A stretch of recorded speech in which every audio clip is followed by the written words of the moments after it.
15 দিন ধরে সিবিআইকে ডজ করে বেড়াচ্ছিলেন, কিন্তু সোমবার 2রা সেপ্টেম্বর আর পারলেন না। এদিন জেরা চলাকালীন হঠাৎ সিজিও কমপ্লেক্সে হাজির হন সিবিআই এর অ্যান্টি করাপশন ব্রাঞ্চের অফিসাররা। তারা জানান আরজি করে দুর্নীতির অভিযোগ করে গ্রেফতার করা হয়েছে সন্দীপ ঘোষকে। সিবিআই সূত্রে খবর, গ্রেফতারির খবর শুনে শরীরী ভাষা বদলে যায় সন্দীপের। কার্যত হতাশ লাগে তাকে। এর কিছুক্ষণ পরই সিবিআই এর দুর্নীতি দমন শাখার অফিসারদের হাতে সন্দীপকে তুলে দেন সিবিআই এর ক্রাইম ব্রাঞ্চের অফিসাররা। এরপর সন্দীপ ঘোষকে নিয়ে আসা হয় সিবিআই এর নিজাম প্যালেসের অফিসে। জানা গিয়েছে, নিজাম প্যালেসে ঢোকার পরই সন্দীপ ঘোষকে যে কোনো একজনকে ফোন করে কথা বলার অনুমতি দেওয়া হয়। এই সময় সন্দীপ ঘোষ তার স্ত্রীকে ফোন করে নিজের গ্রেফতারের খবর দেন। এরপর শিয়ালদাহে বিআর সিং হাসপাতাল থেকে 3 জন ডাক্তারকে ডেকে পাঠানো হয় তার স্বাস্থ্য পরীক্ষা করার জন্য। প্রসঙ্গত, গ্রেফতারির পর ধৃতের স্বাস্থ্য পরীক্ষা করা একটা প্রোটোকল। এরপর নিজাম প্যালেসে পৌঁছে সিবিআই লকআপে ঢোকেন 3 জন ডাক্তার। তারা সন্দীপ ঘোষের স্বাস্থ্য পরীক্ষা করেন। যদিও শেষ পর্যন্ত স্বাস্থ্য পরীক্ষার পর সন্দীপ ঘোষের শরীরে তেমন কোনো অসঙ্গতি পাওয়া যায়নি। এরপরই সন্দীপকে সুস্থ ঘোষণা করেন।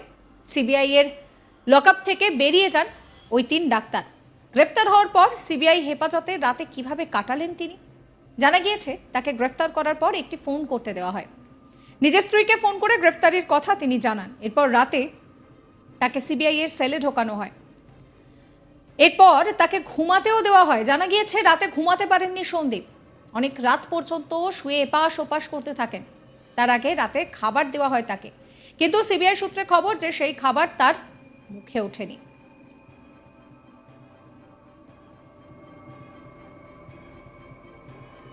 এই নিয়ে আমার কলিগ রাজেশ সাহার একটি রিপোর্ট দেখাবো। সন্দীপ ঘোষকে গ্রেপ্তার করার পর 3 জন চিকিৎসককে নিয়ে এসে করানো হলো তার মেডিকেল পরীক্ষা। যেটা জানা যাচ্ছে, সন্দীপ ঘোষকে সোমবার রাত্রিবেলা যখন তাকে গ্রেপ্তার করেন এবং গ্রেপ্তারির পর নিয়ম মেনে শারীরিক পরীক্ষা করার জন্য 3 জন চিকিৎসককে নিয়ে আসা হয় নিজাম প্যালেসে। এই মুহূর্তে আমার উপস্থিতি রয়েছে সেই নিজাম প্যালেসে সিবিআই অফিসে, যেখানে সন্দীপ ঘোষকে রাত্রিবেলা রাখা হয়েছে। এই লকআপেই তিনি রাত্রি যাপন করেছেন এবং গ্রেপ্তারের পর যে কোনো তদন্তকারী সংস্থাকে ধৃতের মেডিকেল পরীক্ষা করাতে হয় নিয়ম মেনে। সেই শারীরিক পরীক্ষা গতকালকে রাত্রে করানো হয়েছে। সাধারণত আমরা দেখি যে কোনো অভিযুক্তকে গ্রেপ্তার করার পর তাকে নিকটবর্তী হাসপাতালে নিয়ে গিয়ে, সরকারি হাসপাতালে নিয়ে গিয়ে তার শারীরিক পরীক্ষা করানো হয়। কিন্তু গতকাল আমরা দেখলাম, এক্ষেত্রে আমরা ব্যতিক্রমী ছবি দেখলাম যে গতকাল চিকিৎসকদেরকে নিয়ে আসা হলো এবং বিআর সিং হাসপাতাল, যেটা শিয়ালদহ স্টেশনের থেকে ঢিলছোড়া দূরত্বে কেন্দ্রীয় সরকারের হাসপাতাল, রেলের অধীনে যে হাসপাতাল রয়েছে সেই হাসপাতাল থেকে 3 জন চিকিৎসকদের নিয়ে আসা হয়। এর আগে অতীতে আমরা দেখেছি সঞ্জয়কে নিয়ে গিয়ে বিআর সিং হাসপাতালে কিন্তু তার মেডিকেল করানো হতো। সেই বিআর সিং হাসপাতালে 3 জন চিকিৎসককে ডেকে পাঠানো হয়। সেই চিকিৎসকদের একটি গাড়ি রাত্রিবেলা 11টা নাগাদ নিজাম প্যালেসে এসে ঢোকেন এবং সেই গাড়ি থেকে 3 জন চিকিৎসকদের একটি টিম নামে এবং সেই চিকিৎসকরা প্রবেশ করেন নিজাম প্যালেসে। এবং তারপরে কিন্তু নিজাম প্যালেসের 12 তলায় পৌঁছে গিয়ে সন্দীপ ঘোষ সেখানে ততক্ষণে তিনি গ্রেপ্তার হয়ে গিয়েছেন।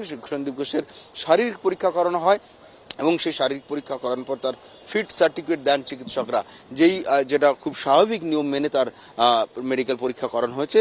সাধারণত আমরা দেখেছি যে আদালতের নির্দেশে তাকে বিভিন্ন ধৃতকে 2 দিন পর পর মেডিকেল পরীক্ষা করে ইডি বা সিবিআই এর মতন তদন্তকারী সংস্থা, বা গ্রেপ্তারের পর তাকে হাসপাতালে নিয়ে গিয়ে করা হয়। কিন্তু এক্ষেত্রে 3 জন চিকিৎসককে বিআর সিং হাসপাতাল থেকে নিজাম প্যালেসে নিয়ে এসে সন্দীপ ঘোষের শারীরিক পরীক্ষা করানো হয়েছে এবং তার ফিটনেস সার্টিফিকেট দেওয়া হচ্ছে। সে সম্পূর্ণ সুস্থ আছে বলে জানা গেছে। তবে সে মানসিকভাবে যথেষ্ট ভেঙে পড়েছে বলে সূত্রের দাবি।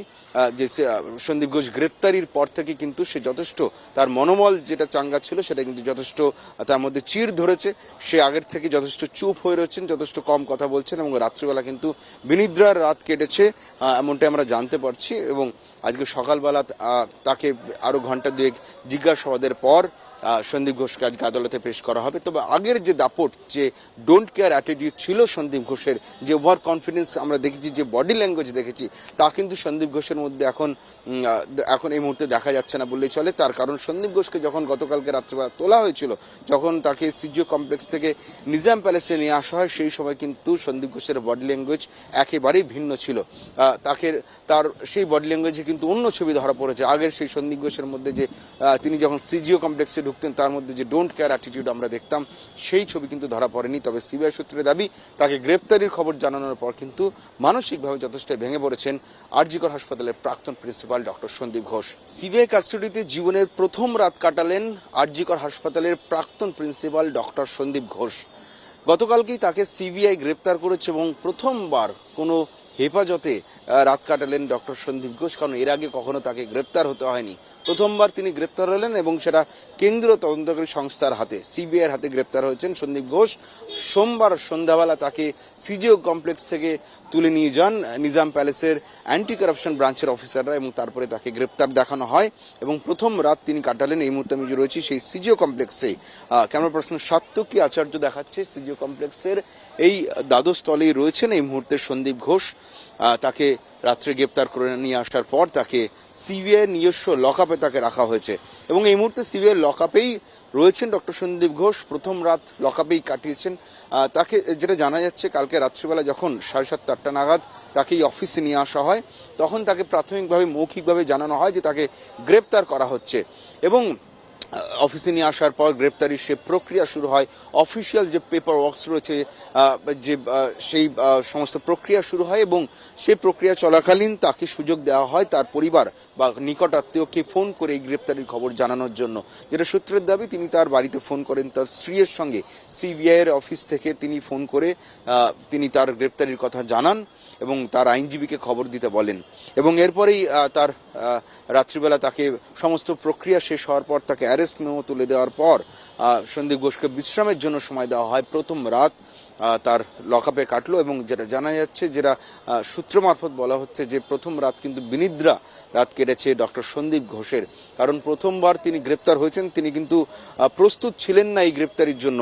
টানা 15 দিন তিনি সিবিআই অফিসে গিয়েছেন, জিজ্ঞাসাবাদের সম্মুখীন হয়েছেন, কিন্তু গ্রেপ্তার যে তিনি হবেন এত তাড়াতাড়ি হয়তো তিনি সেটা আজ করেননি। গতকালও সোমবার তিনি সিবিআই ডাকে সাড়া দিয়ে নিজাম সিজিও কমপ্লেক্সে গিয়েছিলেন, কিন্তু আচমকা তার এই গ্রেপ্তারির জন্য হয়তো মানসিকভাবে প্রস্তুত ছিলেন না তিনি।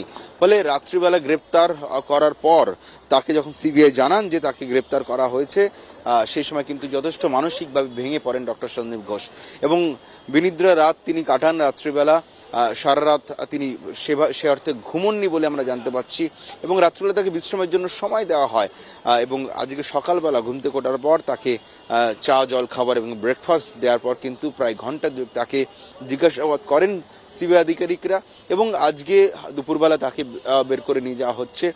তাকে আজকে আলিপুর আদালতে সিবিআই স্পেশাল বেঞ্চে তাকে তোলা হচ্ছে। নিজেদের হেফাজতে চেয়ে আবেদন করবে সিবিআই। সাবস্ক্রাইব করবেন আজ তাক বাংলার ইউটিউব চ্যানেলকে, ফলো করবেন হোয়াটসঅ্যাপ চ্যানেলও।